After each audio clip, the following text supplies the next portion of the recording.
¿Qué tal? Buenas tardes. Bienvenidos una vez más a esta nueva emisión. Vamos a revisar a continuación un poco acerca de lo que son algunos conceptos generales propios de la corriente psicoanalítica freudiana. Es importante conocer esta cuestión, sobre todo porque mucha del enfoque freudiano que se basa justamente en el desarrollo psicosexual de la personalidad, aunque sean conceptos que ya tienen cierta, pues ya bastante tiempo, obviamente, en el mundo, pues, ya son conceptos un tanto antiguos, y que también, habría que decirlo, ya han sido de alguna manera discutidos, debatidos, y en algunos casos, pues obviamente han dado pie a otros nuevos enfoques teóricos.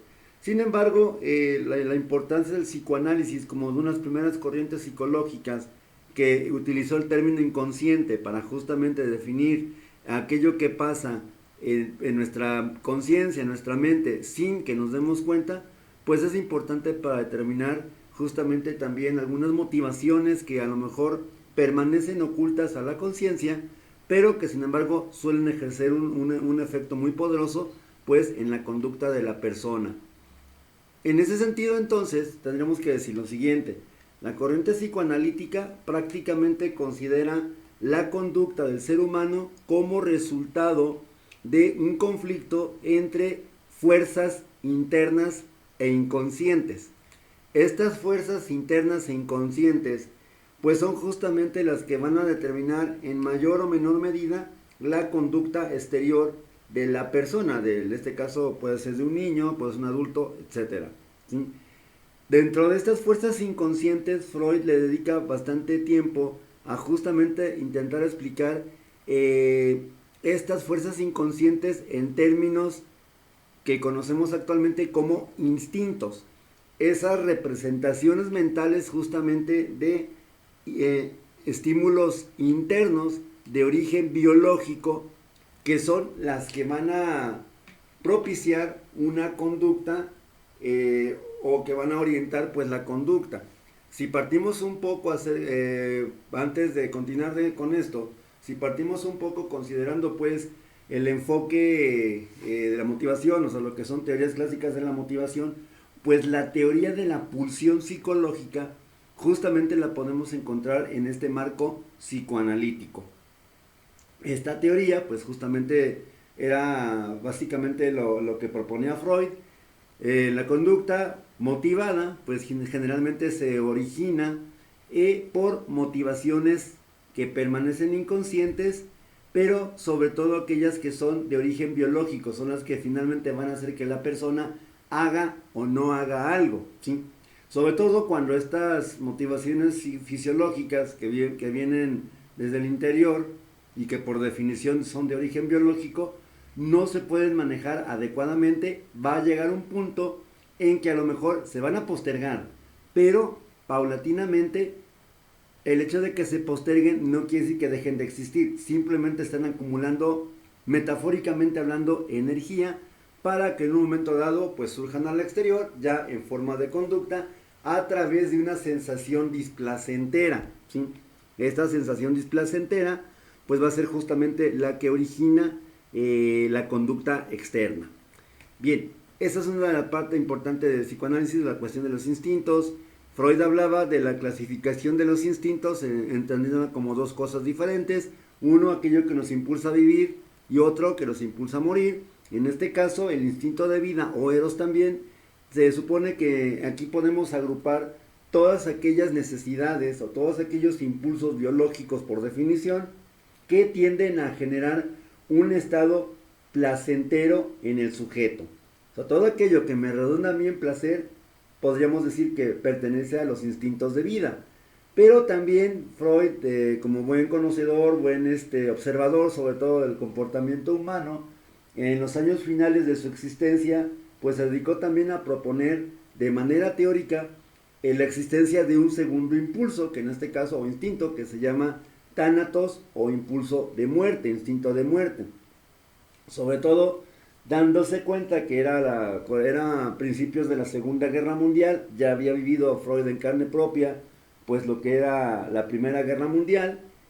Justamente por este estallido de la Segunda Guerra Mundial es que él tuvo que emigrar a Francia, a París, ¿sí? Y él se da cuenta que el ser humano, pues también con toda su grandeza, con toda su pues magnificencia en cuanto a intelecto, todos sus avances morales, éticos, culturales y religiosos, pues también en un análisis final era capaz de justamente destruir, agredir, matar, ¿sí? Y justamente eso le maravilló en el sentido, digamos, metafórico de la palabra, obviamente, no es tal vez la palabra más, la que mejor escribe esta situación. Le resultó bastante interesante justamente entender por qué razón un soldado joven, varón, eh, con una vida por delante, de repente en situaciones de enorme estrés emocional, como por ejemplo una situación de combate, era capaz de justamente la mayor atrocidad que se pueda cometer. Hay que recordar que justamente en esta situación de guerra, pues aún con que finalmente es un homicidio, porque es matar a otra persona por definición, está el concepto de crímenes de guerra. Estos crímenes de guerra, pues lógicamente van a ser atrocidades que se cometen más allá de las indicaciones, de las instrucciones que tenga pues un destacamento, un regimiento, un batallón, ¿sí? Y bueno, eso fue lo que le llamó la atención a Freud, ¿no? Cómo era posible que finalmente el mismo ser humano a la vez tenía impulso de vida y a la vez tenía impulso de muerte. El impulso de muerte lo podemos ver fácilmente en lo siguiente: si de repente a lo mejor alguno de las personas que estén viendo o oyendo esta pequeña presentación, de repente le gustan mucho películas de acción del estilo de Rambo, ¿cómo se llama de Schwarzenegger? Ay, se me fue. Bueno, ese tipo de personajes que a lo mejor eran películas noventeras sumamente violentas, donde eran pues prácticamente situaciones de combate, pues lógicamente esto sería una sublimación de esta parte instintiva relacionada con la muerte. Obviamente matar a alguien no sería posible, porque para empezar es un delito. Y hay controles morales, que vamos a ver un poquito más adelante, que impiden que la persona cometa ese tipo de situaciones o de conductas.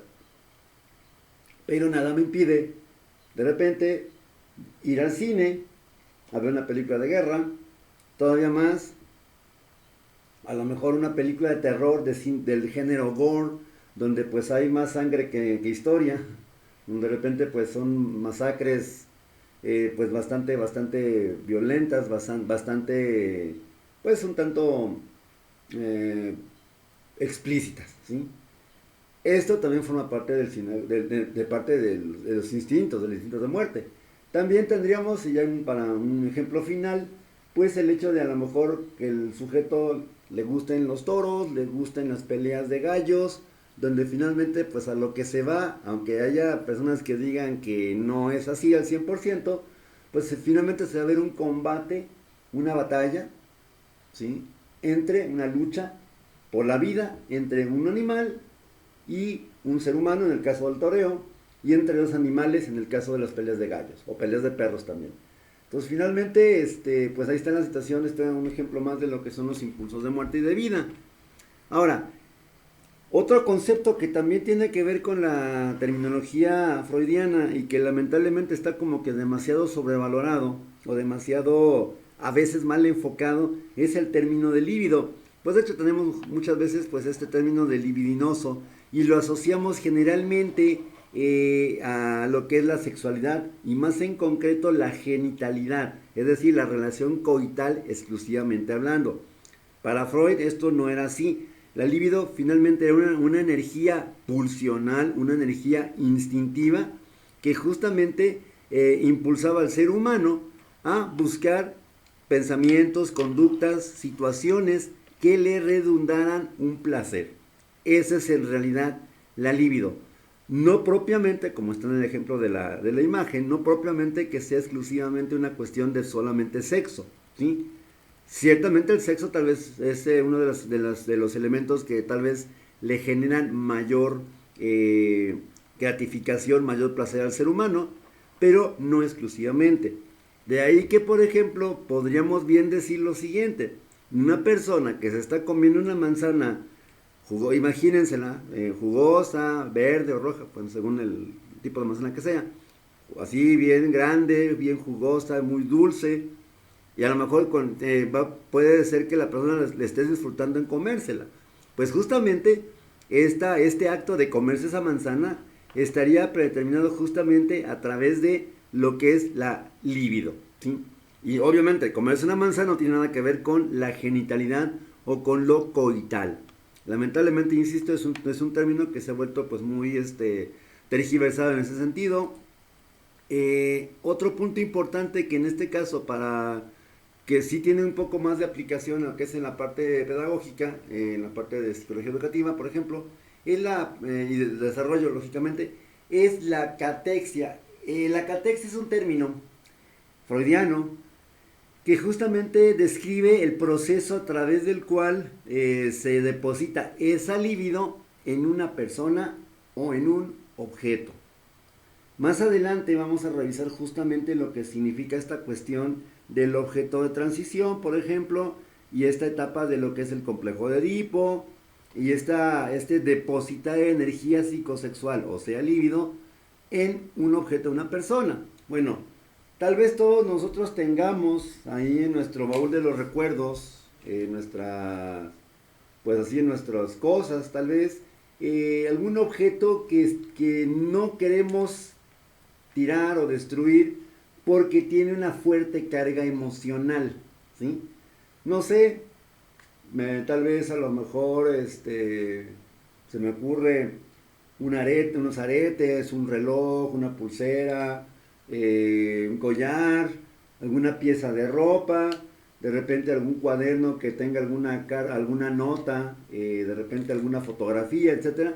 Pues todos estos son ejemplos coloquiales y cotidianos de lo que significa esta catexia, es decir, no tiramos ese objeto o no lo deshacemos a pesar de que a lo mejor su fin práctico ya no es el mismo que tenía al principio, nos aferramos a conservarlo por justamente la carga emocional asociada a esto. Es decir, no lo tiro o no lo destruyo porque me lo dio mi mamá, porque me lo dio mi papá, porque es de mi marido, de mi en paz descanse, de mi esposa en paz descanse, es de mi hermano, es de mis hijos, etc. Finalmente eso es la catexia. Y como decía hace un momento, la podemos ver esta cuestión en lo que es el objeto transicional, algo bastante conocido para, por ejemplo, los psicólogos y los pedagogos, donde este objeto de transición es, por ejemplo, si alguien llegó a ver la caricatura de Charlie Brown y Snoopy, había un personaje, nada más ahorita no recuerdo exactamente el nombre, había un personaje que siempre traía una mantita. Este personaje pues era esa mantita que siempre traía, podríamos decir que era una representación, bueno, es un objeto de transición y justamente no lo suelta porque en ese sentido, para Freud, este objeto representaría la imagen de la mamá, ¿sí? Y repito, o sea, todos a lo mejor consideramos un objeto de esta forma en nuestras casas, en nuestros baúles, en nuestros roperos, no sé. Este proceso pues es completamente sano, no pasa nada. Finalmente, si tenemos un objeto catectizado, como dice ahí la diapositiva, puede ser un objeto, puede ser bien una persona, y justamente también esto puede ser una base para entender, por ejemplo, por qué una persona que a lo mejor es violentada en una relación de pareja no puede separarse de dicha relación, porque está catectizando justamente esa situación, ¿sí? Bien, bueno, como ya hemos comentado, pues el impulso agresivo tiene que ver con lo que ya habíamos dicho de los instintos de muerte, una compulsión a destruir, conquistar y matar, que justamente Freud descubrió, o Freud de alguna forma la previsualizaba en el ser humano, ¿sí? Repito, somos la única especie que depreda solamente por simple placer de hacerlo, por el simple gusto y porque puede, ¿sí? Los animales de naturaleza lo sabemos perfectamente, y si no, busquen referencias en History Channel, bueno, más bien en National Geographic, documentales sobre vida salvaje. Pues finalmente los animales atacan, destruyen, matan, sí, con salvajismo, sí, al fin y al cabo son animales, pero cuando perciben una amenaza o cuando están defendiendo su territorio de esa amenaza o cuando están cazando para comer. El ser humano, pues la historia no lo dice, no siempre destruimos o matamos o conquistamos con esa argumentación. Bien, una parte importante de todo este sistema psicoanalítico freudiano pues son los niveles de personalidad, que en este caso vamos a conocerlos como punto de vista dinámico. Primera tópica es dividir lo que es el aparato psíquico, la distancia de personalidad, en 3 niveles: inconsciente, consciente y preconsciente. Tal vez la mejor gráfica o la mejor manera de entender esta clasificación es, por ejemplo, justamente el iceberg, la famosa metáfora del iceberg. Todo lo que quede por arriba de la línea de flotación se llama consciente. Todo lo que quede muy por debajo de lo que alcanza a ver a simple vista, aun cuando estoy adentro del agua, sería el inconsciente. Y justamente lo que está a medias entre el consciente y el inconsciente sería el preconsciente. Son cosas que de alguna manera, con un poco de esfuerzo, sí lo puedo ver. Algo muy sencillo, por ejemplo, si una persona va a la playa y se mete al mar, obviamente pues va a llegar un punto en que a lo mejor va a empezar a caminar, el agua le va a cubrir el cuerpo paulatinamente, va a llegar un punto en que no va a ver justamente sus pies, sabe que están allí, pero no los ve. Pero eso no quiere decir que no existan los pies, simple y sencillamente no los ve. Eso sería el inconsciente, lo que está abajo de lo que alcanzó a ver. A lo mejor de repente, sobre todo si las condiciones del agua lo permiten, son apropiadas, puede visualizar justamente, a lo mejor levantando el pie o la mano, puede empezar a notar cómo es que va emergiendo de la naturaleza, ¿no? de la profundidad. Eso sería el preconsciente, y lo consciente pues sería lo que se alcanza a ver perfectamente por encima de la línea del nivel del mar. Pues en ese sentido, pues a lo mejor esta cuestión del iceberg, pues podremos entender que justamente fue lo que pasó con aquella famosa tripulación del Titanic, ¿no? Lo que vieron, lo que los golpeó fue justamente lo que está en el nivel de la conciencia. No lo visualizaron los instrumentos ni tampoco las personas, los vigías, porque estaba o en el inconsciente o en el preconsciente. Bien, pero ¿qué es el consciente? Pues en ese sentido, el consciente lo vamos a definir justamente en su significado más corriente y más común, que es todo aquello de lo cual me doy cuenta en un momento determinado, en el presente, en el aquí y en el ahora. El inconsciente es una cuestión que es completamente invisible, que está por debajo de la superficie, pero que, insisto, como lo que comentaba ahorita, no porque no lo vea, no quiere decir que no exista. Para Freud, el inconsciente, por ejemplo, es el más importante de todos los elementos de la personalidad, más que el consciente y más que el preconsciente, porque justamente en el inconsciente están latentes todos aquellos instintos que tenemos como personas, como seres humanos, todos aquellos deseos y anhelos que finalmente dirigen nuestro comportamiento. Ojo, aunque nosotros no los conozcamos. Por último, pues sería el preconsciente, es almacén de los recuerdos, ya hablando del sistema psicoanalítico, las percepciones y los pensamientos, de los cuales no somos conscientes en el momento, pero que podemos traer fácilmente a la conciencia. Todo aquello que de repente a lo mejor permanece aparentemente olvidado, que aparentemente no me di cuenta, si lo podemos traer justamente al consciente con un poco de esfuerzo del consciente, o sea, un esfuerzo ya más claro, pues lógicamente eso va a estar almacenado en el preconsciente. Todas nuestras experiencias de la vida real, en el consciente, en la terminología freudiana, van a parar justamente al preconsciente, de ahí pasarían al consciente. Sería algo así como, por ejemplo, hablar de memoria de trabajo. Y por ejemplo, un ejemplo que podemos mencionar sobre esta cuestión es a lo mejor un niño que está haciendo una operación, una suma de 2 cifras. Se supone que tiene que sumar de derecha a izquierda, unidades con unidades. Posiblemente si salen unidades también no hay ningún problema, pero el problema surge cuando van a surgir, por ejemplo, van a sumar decenas. ¿Qué es lo que se hace? Bueno, se pone el número correspondiente a unidades y se llevan las decenas. Pues justamente ese llevar las decenas, que a veces los niños cuando están empezando a aprender estas operaciones matemáticas, lo suelen escribir arribita de la columna de las decenas, pues sería lo que está en el preconsciente. ¿Qué pasaría, por ejemplo, si al niño se le olvida sumar las decenas que llevaba? Obviamente la operación va a estar mal hecha, ¿sí? Y pues obviamente va a tener una nota mala en su tarea de matemáticas. Eso sería justamente porque su memoria de trabajo en ese sentido, o preconsciente, pues no cubrió o no hizo justamente su función elemental, que es el almacén temporal de esas cuestiones, de esos asuntos que a lo mejor recordamos con cierto esfuerzo. Bien, otro punto también muy importante que tiene que ver con las tres instancias que acabamos de decir, bueno, con los tres niveles de conciencia, es lo relativo con las instancias de personalidad, que es tal vez el tema más importante de toda la teoría psicoanalítica, aunque bueno, pues también, como se ha comentado, pues ya ha habido reinterpretaciones, ha habido reelaboraciones o reformulaciones teóricas de estos conceptos. Sin embargo, pues no dejan de ser interesantes y apasionantes, sobre todo pues revisar estos un poco en esta sesión, en esta clase. Tenemos por ejemplo a Leyo, aquí representado justamente como un chile bastante enojado y aparte glorioso, magistral, poderoso, dominante.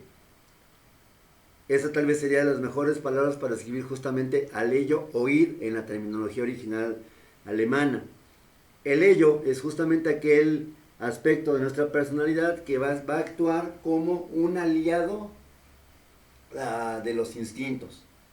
Justamente en el ello es donde se gestiona, donde se origina toda nuestra energía psíquica que hace que nos comportemos de una manera y no de otra. Eso sería lo que es el ello, ¿sí? El ello tiene algunas características que vamos a discutir a continuación. El ello funciona principalmente a partir de un principio llamado principio del placer. El principio del placer, pues básicamente atendiendo tal vez a una concepción un tanto hedonista de la humanidad o del ser humano, pues básicamente sería esto.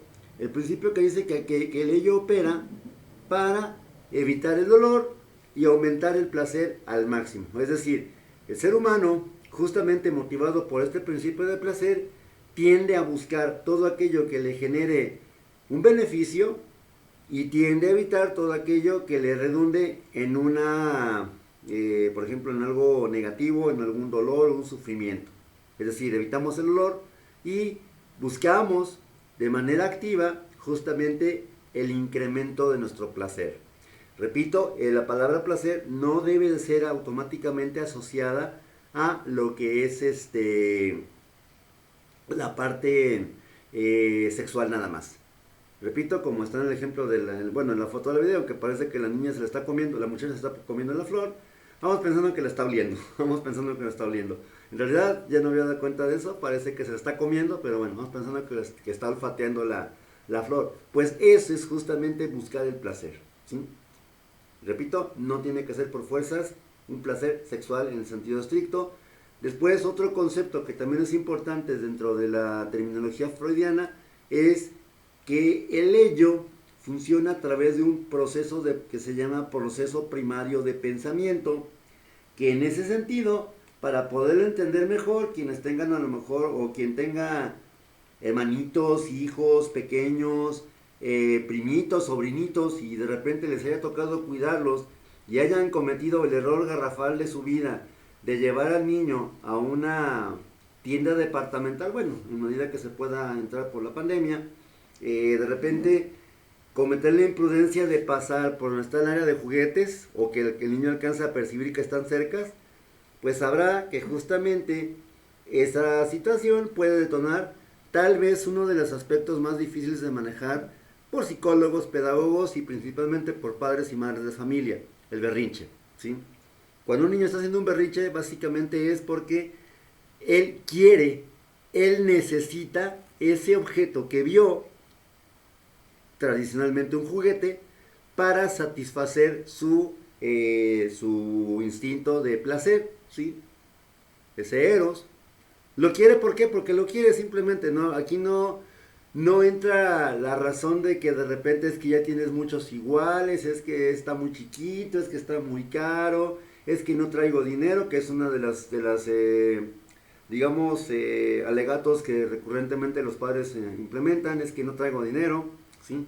Al niño le vale en ese momento, tal cual, así, sin mayor rodeo, le vale. No le importa en lo más mínimo que traigas o no traigas lana en ese momento. Él lo quiere en ese momento. Eso es justamente el proceso primario de pensamiento, ¿sí? Y todo el mundo, bueno, finalmente quienes tengan, repito, hijos pequeños, tal vez primitos, sobrinitos, etcétera, o hermanitos, pues lógicamente sabrá qué es lo que pasa después de un berrinche. Finalmente es una situación bastante emocional e intensa, fuerte, fuertísima para el niño y más para el padre de familia, desafortunado que le toque lidiar con esto. Bien, eso sería lo que es el ello. Entonces, recapitulando, funciona a través del principio de placer y utilizando un proceso primario de pensamiento donde no hay cabida para la razón, ¿sí? Bien, a continuación vamos a ver un poco lo que es el yo, es el segundo nivel de personalidad, el yo o ego, repito, también comúnmente llamado, bueno, el ego es el yo, finalmente. Podríamos decir que el ego es la parte más racional, de hecho es la única parte racional de nuestra personalidad. Y sobre todo, este yo es el que se encarga de controlar y dirigir los instintos mediante algo que se conoce como principio de realidad. El yo es consciente, el ello es 100% inconsciente, ¿sí? Está allí, repito, como cuando por ejemplo sabes que tienes tus piernas cuando estás adentro del océano, en la playa, ¿sí? En el mar, sabes que están ahí aunque no los veas. Pero en el caso del yo, siempre va a ser todo aquello, decíamos en la metáfora del iceberg, justamente todo lo que está por arriba de la línea de flotación, o sea, lo que se ve a simple vista, es el yo, ¿sí? Ahora, el yo, al igual que el ello, también funciona a través de algunos principios muy simpáticos, muy significativos, principalmente lo que es el principio de realidad, ¿sí? Aquí va a ser justamente este proceso donde de repente el yo va a actuar de manera que haya una limitación adecuada a la expresión instintiva. Ok.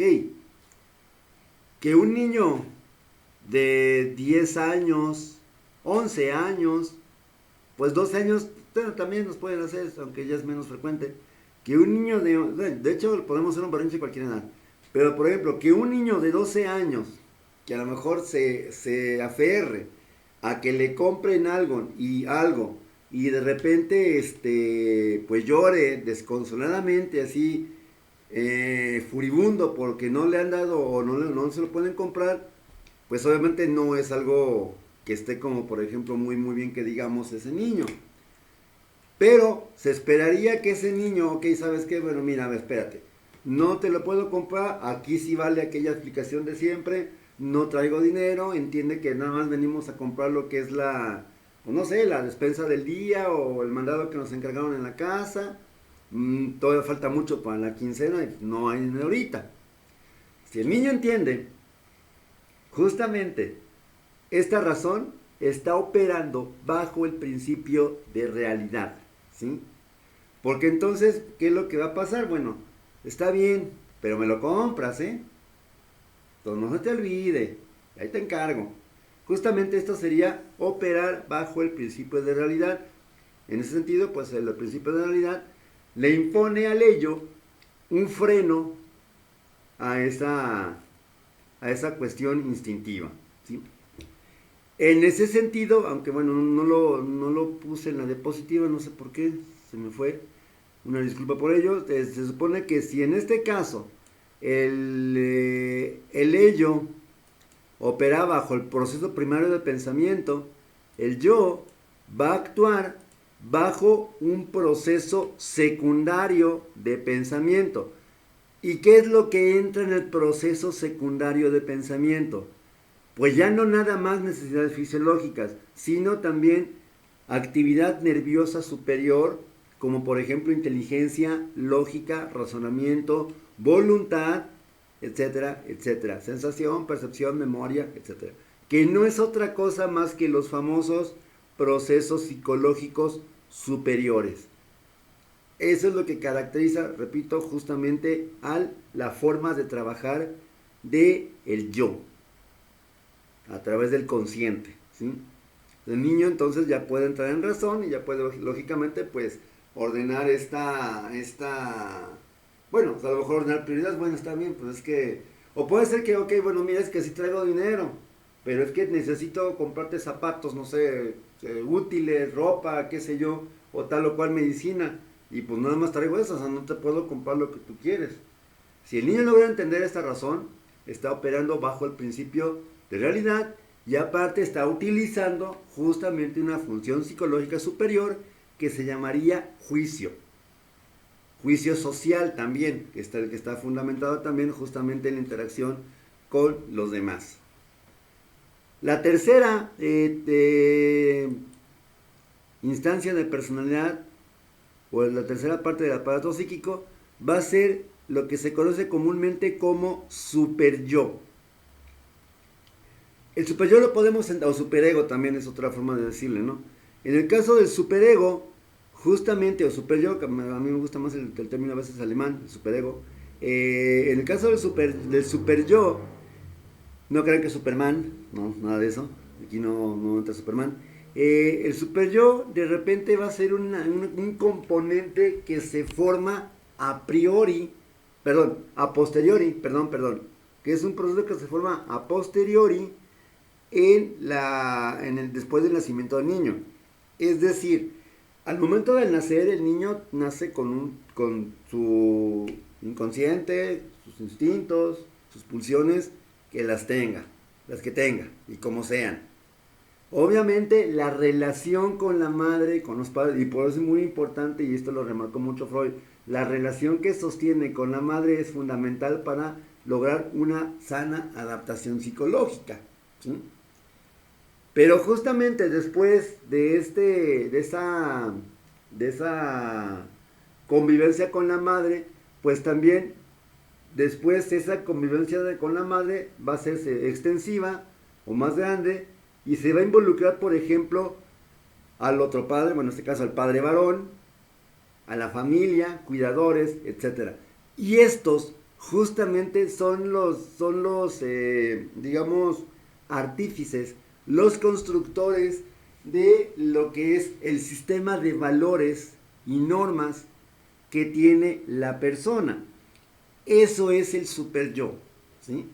Es cuando finalmente el niño logra introyectar, apropiarse, apoderarse de todas esas normas y valores de la sociedad, pero justamente,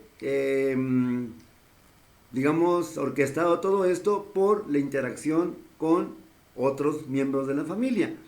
De acuerdo con la diapositiva, pues esto empieza particularmente en el transcurso del complejo de Edipo, que vamos a analizar la próxima semana. El superyo, en este caso, va a operar a través de lo que se conoce como principio del deber. Debo de hacer, tener o ser tal cosa, ¿sí? El superyo es, en este caso, a veces está entre lo inconsciente y lo preconsciente, ¿sí? Porque a lo mejor de repente, ok, yo no mato. ¿Por qué? Porque es malo. ¿Pero por qué? Porque es malo. Sí, pero alguna otra razón. No, pues porque es porque me dijeron que no. Ah, ahí está. Porque me dijeron que no. ¿sí? Aquí entonces podemos ver en esa respuesta última, porque me dijeron que no, podemos ver que justamente ya hubo un desplazamiento, justamente de que, ok, pues porque no, aparece como una razón muy propia mía, que no sé definir, por cierto, pero cuando digo, es que me dijeron que era malo, bueno, entonces ya sale el pene, como decimos coloquialmente. Es decir, ya hay una atribución a una entidad externa a mí, que es la que me inculcó, tal vez de una manera un tanto ruda, ahorita vamos a ver por qué, el valor de la vida, ¿sí? El hecho de no matar, o sea, porque es malo no matar, ¿sí? En ese caso, repito, ese es el principio del deber, debo de, tengo que, ¿sí? Y de repente Freud señala, el maestro Freud señala que justamente hay super yos, ¿sí? Muy, muy rígidos, tiránicos. No debes de hacerlo. Es malo, es pecado, es vicio, es pérdida de tiempo.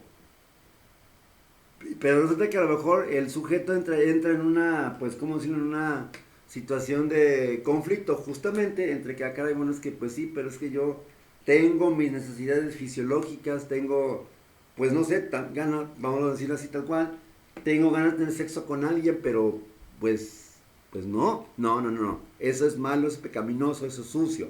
Esa sería una cuestión del super yo, ¿sí? La labor fundamental del super yo, puesta de una manera muy, muy gráfica y muy sencilla de entender, pues está aquí justamente en la imagen, ¿no? El super yo, que es el que se encarga de poner tras las rejas o contener el avance gradual del ello hacia el mundo real. ¿Sí?